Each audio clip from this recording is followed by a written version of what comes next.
Dans cet épisode, nous allons commenter un passage du livre Le pouvoir du moment présent, un passage où Eckhart Tolle nous explique que nous sommes bien plus que notre mental et ce n'est pas dans le mental qu'il faut chercher notre moi profond.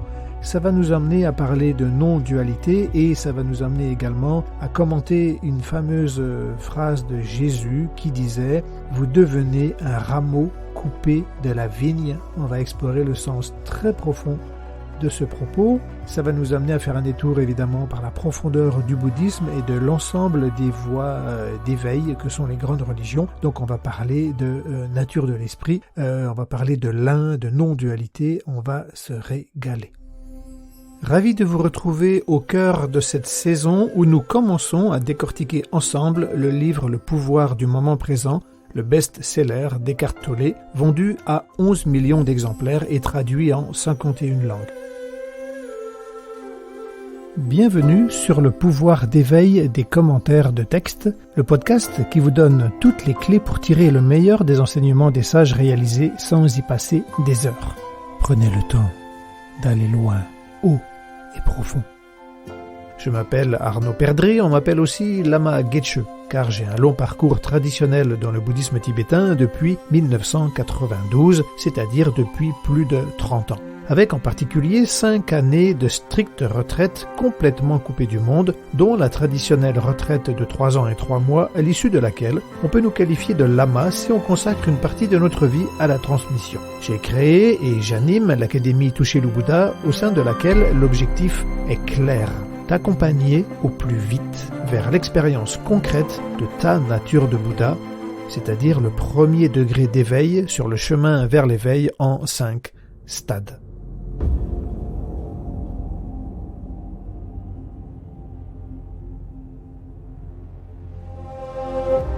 Je suis ravi de vous retrouver à nouveau pour un passage croustillant autour du livre Le pouvoir du moment présent d'Eckhart Tolle. Aujourd'hui, nous allons à nouveau parler de non-dualité et de transcendance de l'ego. Donc pour la version du livre que j'ai dans les mains, on va lire un passage à la page 63 qui est le tout début du chapitre 3, plongé dans le moment présent. Donc je vous lis ce passage. Ne cherchez pas votre moi dans le mental. J'ai l'impression que j'en ai encore beaucoup à apprendre sur les rouages du mental avant de pouvoir me rapprocher de la conscience totale ou de l'éveil spirituel. En fait, non. Les problèmes du mental ne peuvent pas se résoudre sur le plan du mental. Lorsque vous avez saisi la base de ce dysfonctionnement, il n'y a pas vraiment grand-chose d'autre que vous ayez besoin d'apprendre ou de comprendre. L'étude des complexités du mental fera peut-être de vous un bon psychologue, mais cela ne vous amènera sûrement pas au-delà du mental. Tout comme l'étude de la folie ne suffit pas à instaurer la santé mentale. Vous avez déjà compris le mécanisme de base de l'état d'inconscience, c'est-à-dire l'identification au mental qui crée un faux moi, l'ego, et le substitue à votre véritable moi qui irradie de l'être. Et comme Jésus l'a dit, vous devenez un rameau coupé de la vigne. Allez, nous allons nous régaler à commenter ça presque phrase après phrase. Commençons par le titre. Ne cherchez pas votre moi dans le mental.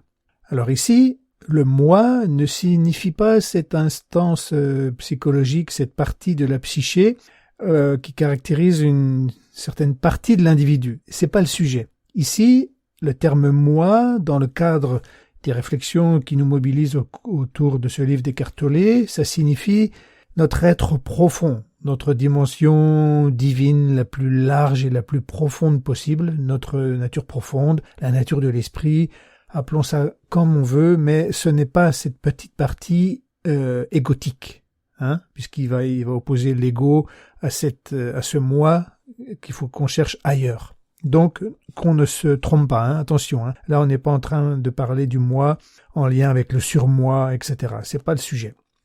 Mais on va repréciser ça un petit peu plus loin. Donc, bonne nouvelle, ce moi je vais parler de notre nature profonde ou notre être avec un E majuscule ou notre dimension la plus vaste c'est une bonne nouvelle qu'elle soit accessible par autre chose que le mental. C'est une bonne nouvelle parce que bien qu'on puisse avoir un mental compliqué, bien qu'on puisse avoir une psychologie compliquée, un karma compliqué, etc., des émotions compliquées, malgré cela, notre moi authentique, profond, pur, éveillé, il est là. Parce qu'il ne relève pas du mental.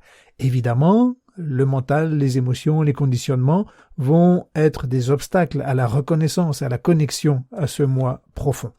Voici ce qu'il est dit après le titre. Donc j'ai l'impression que c'est peut-être un commentaire de quelqu'un de l'auditoire, et en fait Cartolé va répondre. Donc j'ai l'impression que j'en ai encore beaucoup à apprendre sur les rouages du mental avant de pouvoir me rapprocher de la conscience totale et de l'éveil spirituel.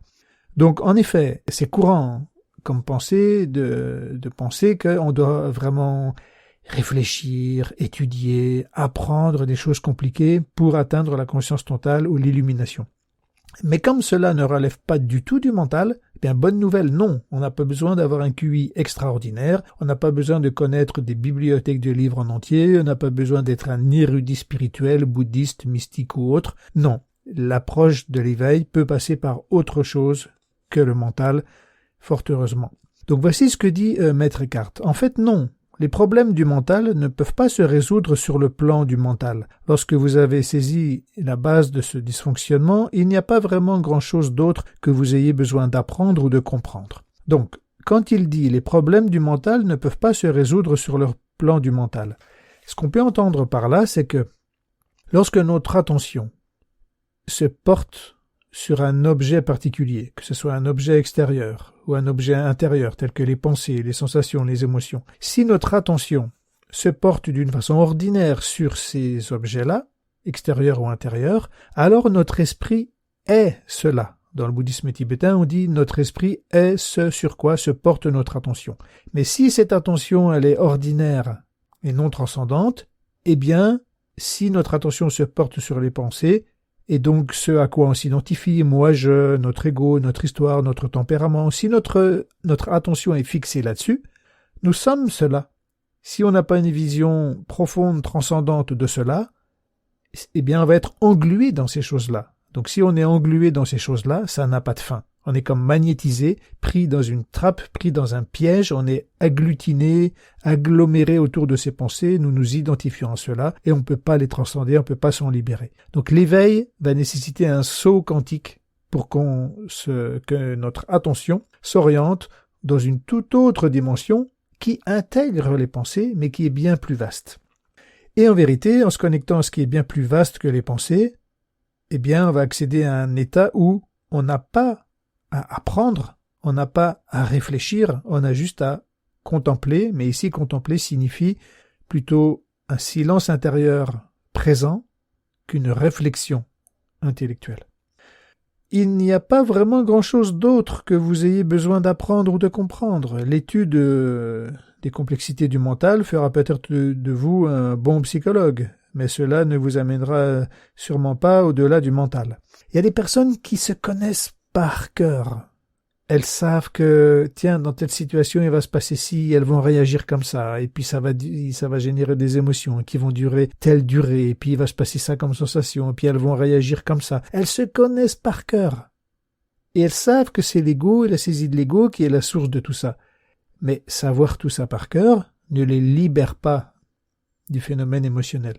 Ceci dit, cette connaissance est déjà intéressant parce que prendre conscience qu'on est le jouet de nos fonctionnements intérieurs, ça nous permet d'identifier la source de la souffrance, c'est-à-dire la saisie de l'ego, la saisie de ces phénomènes émotionnels et conceptuels qui nous aliènent.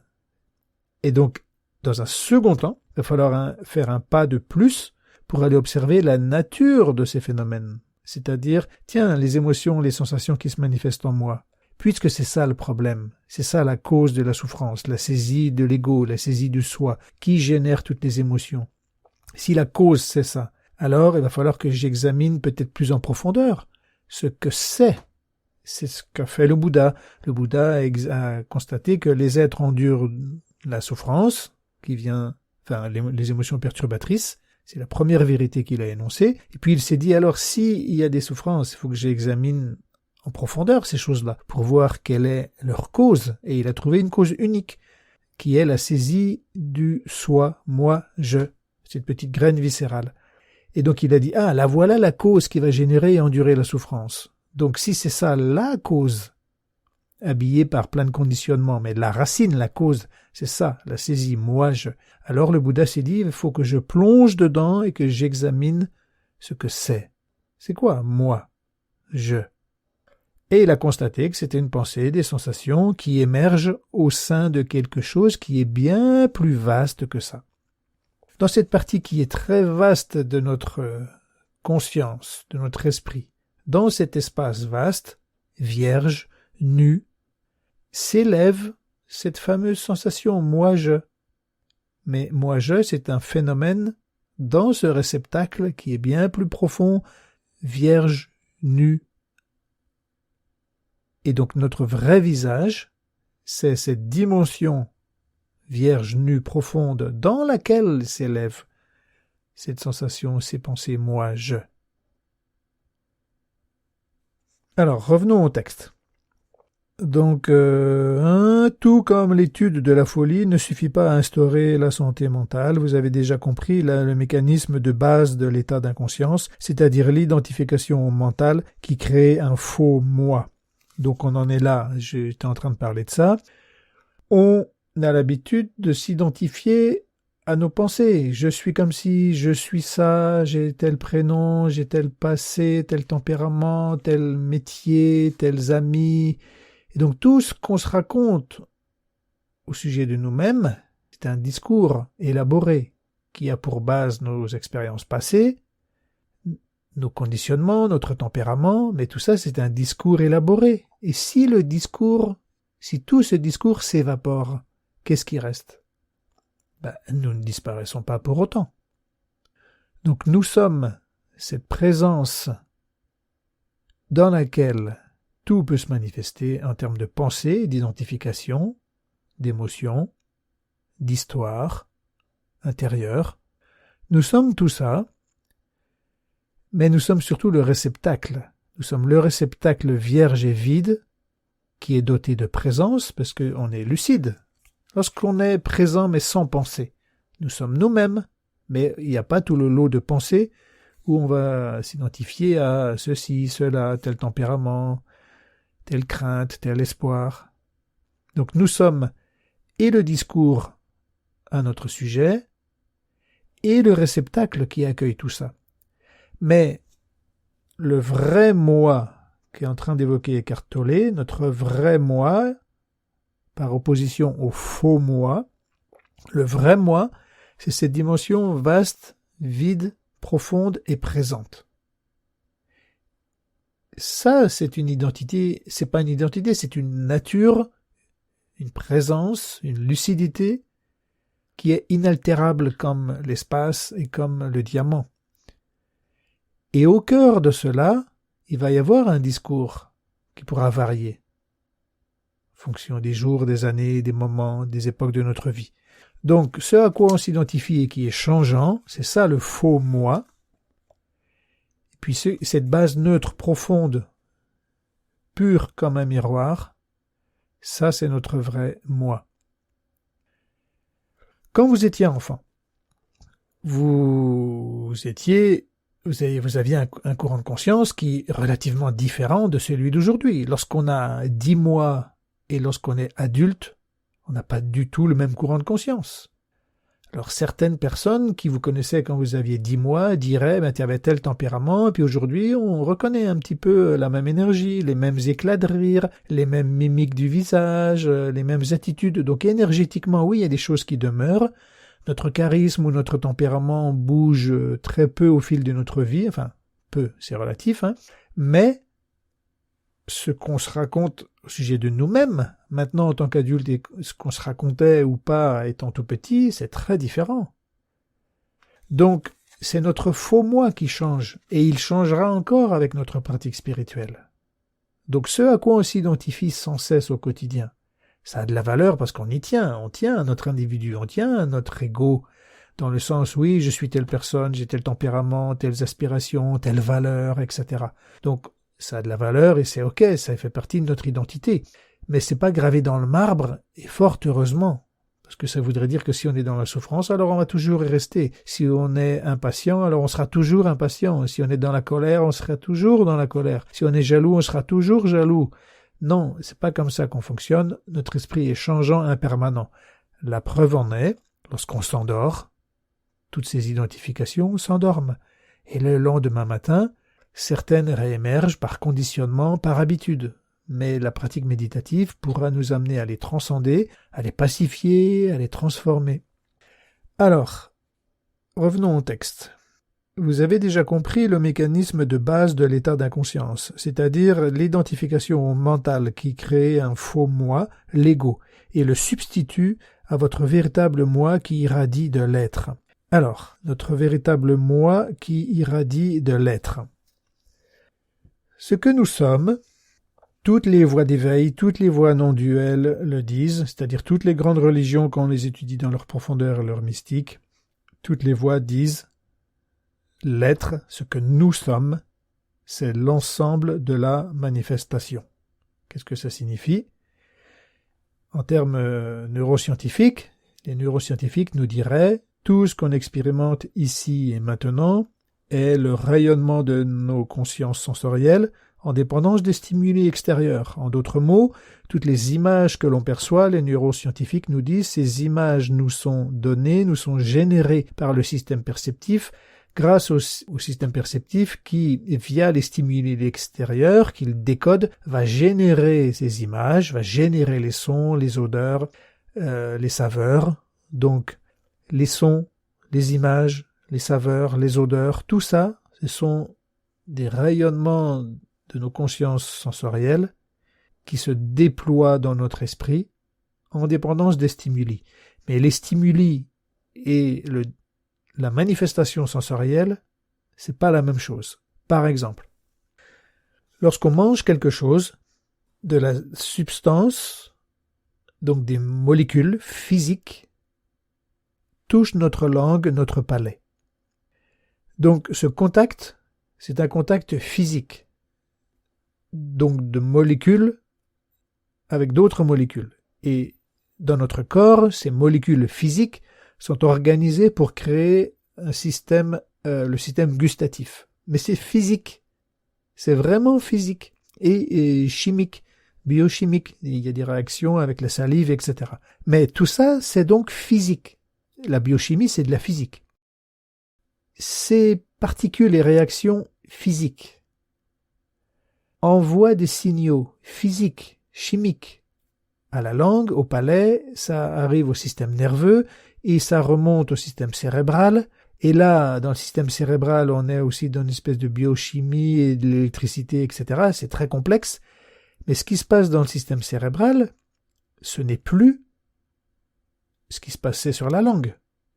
C'est dans un autre endroit, c'est d'une autre nature, ce n'est plus la même alchimie, bref, c'est plus la même biochimie, c'est autre chose. Et dans le système cérébral, il y a le traitement de l'information, et le traitement de l'information, au final, va produire la saveur. Ah, je sens la banane, je goûte la banane, je goûte la fraise, la framboise, le sel.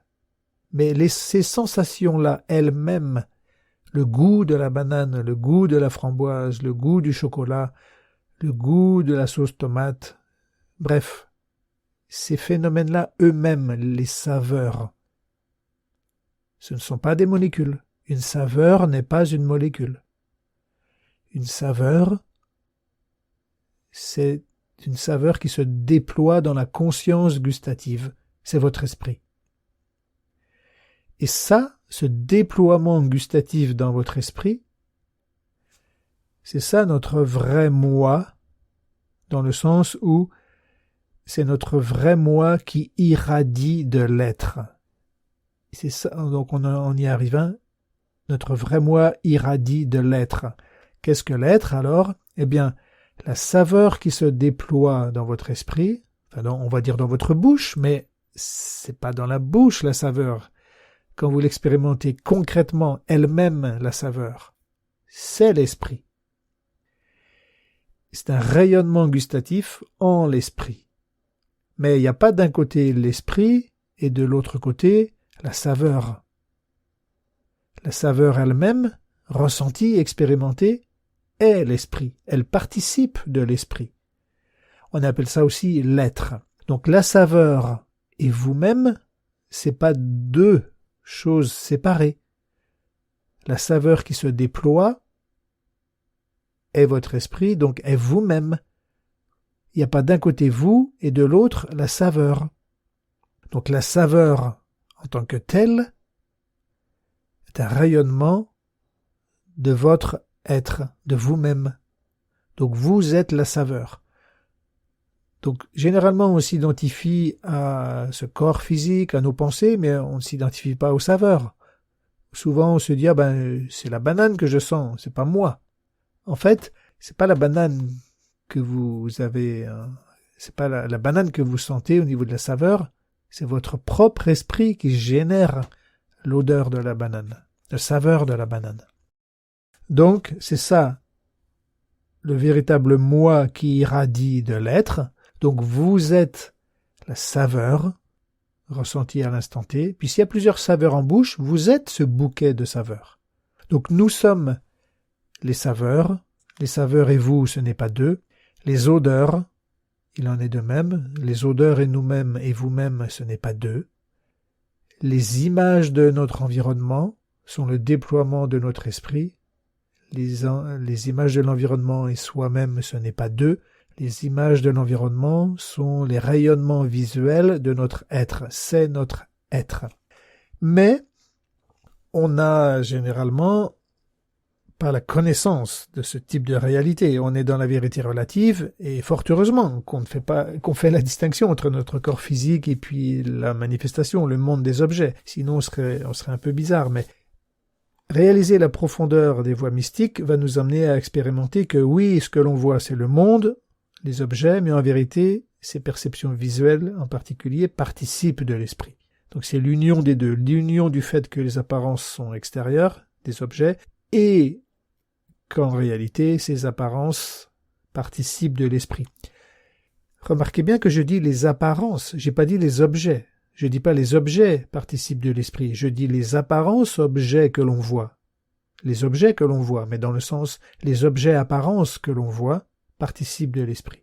Tant qu'on ne fait pas l'expérience que la manifestation sensorielle, multisensorielle et mentale ici et maintenant de notre environnement et de nos pensées participe de l'esprit, eh bien on a l'impression que ce que l'on voit est extérieur à nous-mêmes. Alors qu'en vérité, ça participe de nous, de l'esprit. Les apparences et nous, ce n'est pas deux. Les apparences, c'est notre corps. Vajra, notre corps subtil, c'est nous-mêmes, puisque c'est notre esprit. Donc nous sommes toute la manifestation. Au lieu de tout ce qu'on voit autour de nous, c'est le rayonnement de notre esprit. Nous sommes cela. Si nous voulons poser un autre mot là-dessus, toute cette manifestation, on va l'appeler la vigne, c'est-à-dire la vigne est produite par la terre. C'est le fruit de la terre, ça pousse de la terre. Toutes les apparences, ici et maintenant, visuelles en particulier, mais les odeurs, les saveurs, c'est pareil, toutes les apparences visuelles émergent en l'esprit, émergent en le terrain qu'est l'esprit. Toutes les apparences ici et maintenant sont le terrain qu'est l'esprit, participent de l'esprit. Toutes les apparences sont la vigne produite par l'esprit. Mais, parmi toutes ces apparences, il y a un pied de vigne particulier, moi-je, notre corps physique, et on s'identifie à ça. Alors que la vigne est un tout. Toutes les apparences sont le tout qu'est notre esprit, l'un, l'unique. Dans tout ce que l'on voit, il n'y a rien qui ne serait pas lui, cet esprit. Tout participe de cet esprit, un. Notre esprit, un. Notre corps Vajra, un. Mais on se pense comme étant uniquement ce corps physique et on pense que ce qui est à l'extérieur n'est pas nous. Donc, on se pense, on s'expérimente comme étant un rameau coupé de la vigne. On se pense séparé du reste Donc on va penser, ce corps c'est moi, et ce que je vois, ce n'est pas moi, ce n'est pas mon esprit. Donc on va se penser séparé. Voilà pourquoi il est dit, comme Jésus l'a dit, vous devenez un rameau coupé de la vigne. Lorsque on prend un rameau dans la vigne et qu'on le coupe, c'est pas parce qu'on sépare une partie d'une autre partie que ce n'est plus la vigne. Si on coupe un bout du rameau, si on coupe un rameau, il fait encore partie de la vigne, mais il a été coupé, mais c'est encore la vigne.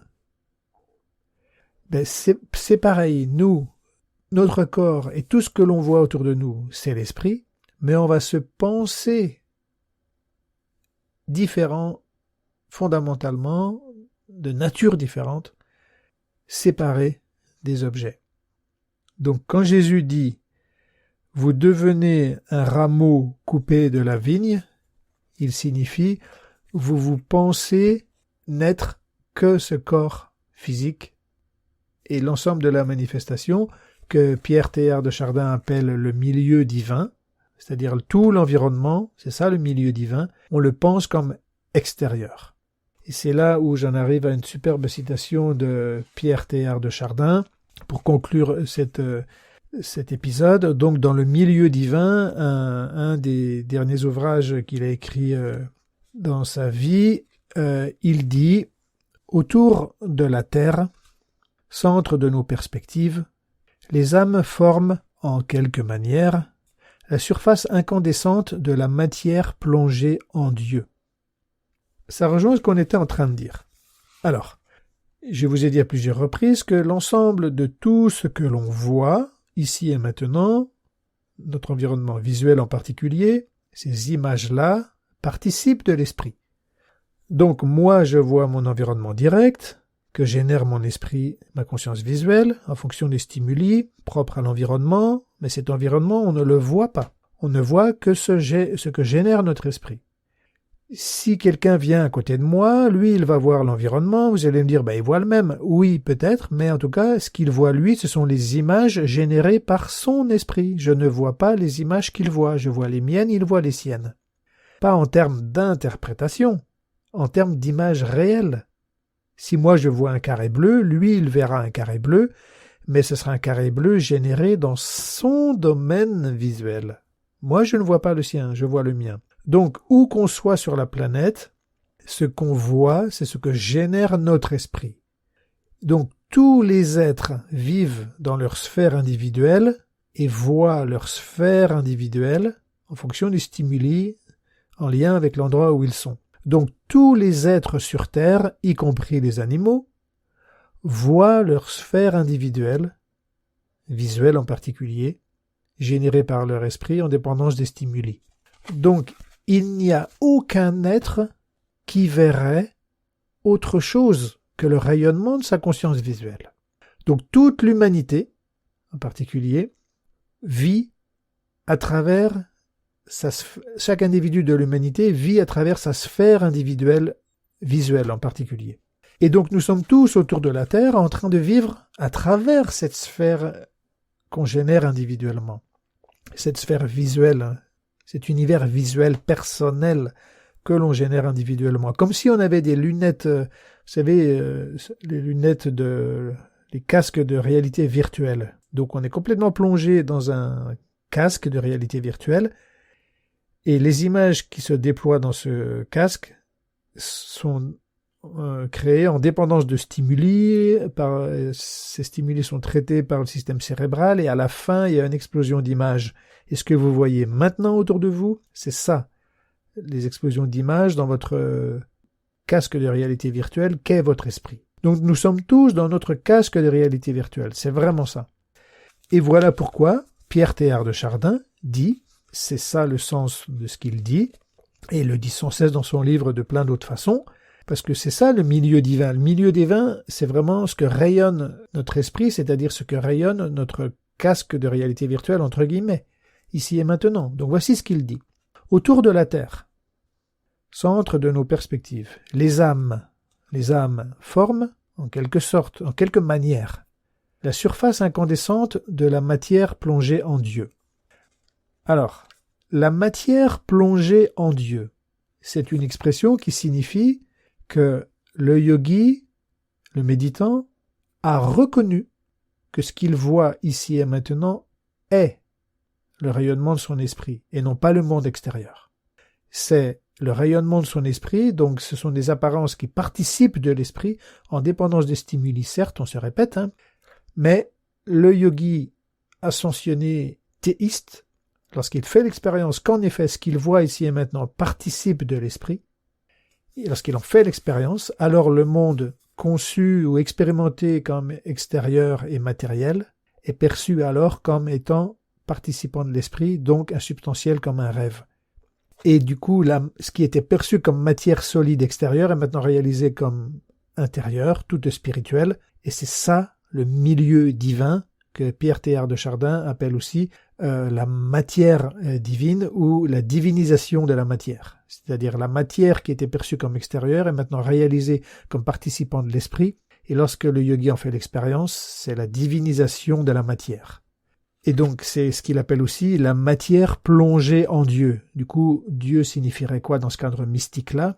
Eh bien, Dieu, il est donc le grand roi qui fait tout. Dans le bouddhisme, on dit ça, le grand roi qui fait tout, ou le créateur. Créateur de quoi? Créateur de toute la manifestation. Si tout ce que l'on perçoit participe de l'esprit, alors voilà le grand créateur. Et le yogi qui expérimente que les apparences ici et maintenant participent de l'esprit, il voit que toutes les perceptions sont donc indifférenciées du créateur qui les génère. Alors ça nous amène, alors c'est quoi le créateur? Ben vous l'avez compris. En termes bouddhiques, on va dire c'est l'esprit individuel. Voilà pourquoi il dit en quelques manières. Autour de la Terre, centre de nos perspectives, les âmes forment en quelque manière la surface incandescente de la matière plongée en Dieu. Donc en quelque manière, qu'est-ce qu'il veut dire par là? Eh bien, les âmes ne sont pas en train de créer une lumière qui serait autour de la Terre et qu'on pourrait filmer avec une caméra fixée sur une navette spatiale. Il n'est pas en train de dire que les êtres forment un halo de lumière autour de la Terre. C'est pas ça. C'est ce que l'on voit personnellement participe de la lumière. Ce sont des apparences lumineuses que l'on voit. Cette lumière est l'esprit. Et les apparences ici et maintenant sont lumière-esprit. Voilà la surface incandescente de la matière. Voilà les apparences lumineuses que l'on voit et reconnaît comme étant l'esprit. Donc les âmes forment en quelque manière la surface incandescente. Donc chaque âme, chaque esprit, chaque individu génère ces apparences lumineuses qu'il perçoit lui-même. Voilà, les âmes forment en quelque manière la surface incandescente de la matière du monde. S'il n'avait pas mis en quelque manière dans la phrase, qu'est-ce qu'on aurait eu? Autour de la Terre, les âmes forment la surface incandescente de la matière plongée en Dieu. Il serait en train de dire, comme j'ai dit tout à l'heure, les âmes forment la matière autour de la Terre. Mais c'est pas ça le sujet. C'est chaque conscience individuelle génère le paysage qu'elle voit ici et maintenant. Donc voilà les amis, on revient à Eckhart Tolle, parce que derrière les propos d'Eckhart Tolle, eh bien, il y a ça en filigrane. Donc, comme Jésus l'a dit, vous devenez un rameau coupé de la vigne. Donc, si on ne réalise pas que les apparences participent de l'esprit, alors on va penser que les apparences autour de nous sont extérieures à nous et ne sont pas notre esprit. Faisant cette expérience-là, alors va naître le sentiment fort, moi-je, qui suis uniquement ce corps physique, et de là va naître l'attraction, la répulsion pour les objets extérieurs. Il va y avoir une dynamique qui va se créer entre moi et l'extérieur, comme une boule de flipper qui va partir de mon cœur et aller vers les choses pour les rejeter ou les attirer. Bref, il va y avoir des dynamiques dualistes, alors que tout ça participe de l'esprit, et alors que le courant de conscience, notre cœur profond pourrait rester en paix, et dans cet espace tout accueil, qu'est notre être profond, le réel, l'ici et maintenant, qui englobe tout. Donc nous sommes ce tout, et nous accueillons dans cette sphère individuelle tous les êtres sans exception. Nos conditionnements vont faire que tel ou tel type d'individu, on n'est peut-être pas prêt à l'accueillir d'une façon paisible, parce qu'on a des conditionnements. Mais si on pacifie ces conditionnements, si on transcende certains conditionnements, certaines émotions, on va pouvoir demeurer dans un état neutre, de stabilité intérieure, de paix, de tranquillité, d'ouverture, de résilience, de discernement, d'empathie, de générosité, d'amour, de compassion, et dans un état neutre, de grande ouverture, qui tout accueille, eh bien, pourra accueillir de façon sereine tous les êtres sans exception. Quoi qu'ils fassent, quoi qu'ils disent, on est en sécurité. Donc si vous voulez explorer tout ça plus en détail, avec en particulier des commentaires plus détaillés du texte Le milieu divin de Pierre Teilhard de Chardin, eh bien je vous invite à regarder les liens que j'ai mis dans la description du podcast, parce que je vous prépare de belles aventures avec l'épopée Tulku en particulier, une épopée interreligieuse où vous allez pouvoir explorer plus en détail toutes ces notions et explorer pourquoi toutes les voies, les grandes voies religieuses sont des voies d'éveil authentiques, pourquoi le bouddhisme est infiniment plus proche qu'on ne le pense des voies théistes, et pourquoi la mystique chrétienne en particulier est beaucoup plus proche qu'on ne le pense du bouddhisme. Bref, on a plein de choses à partager pour se régaler. Quelle que soit votre tradition spirituelle, le dialogue interreligieux profond peut vraiment être un catalyseur de vos avancées spirituelles. Moi, personnellement, c'est la profondeur du bouddhisme qui m'a reconnecté avec la merveilleuse profondeur de la mystique chrétienne et des autres mystiques tels que le soufisme, etc. Donc si vous voulez explorer votre Little Bouddha intérieur, c'est-à-dire explorer votre nature de Bouddha, votre nature profonde qui est chez les chrétiens cette notion d'union mystique, eh bien regardez le lien que je vous ai mis dans la description. Et puis je vous retrouve tout bientôt pour un autre épisode autour de ce sublime livre d'Eckhart Tolle. Puisse cette séance vous avoir été bénéfique et être bénéfique à tous les êtres, sans exception.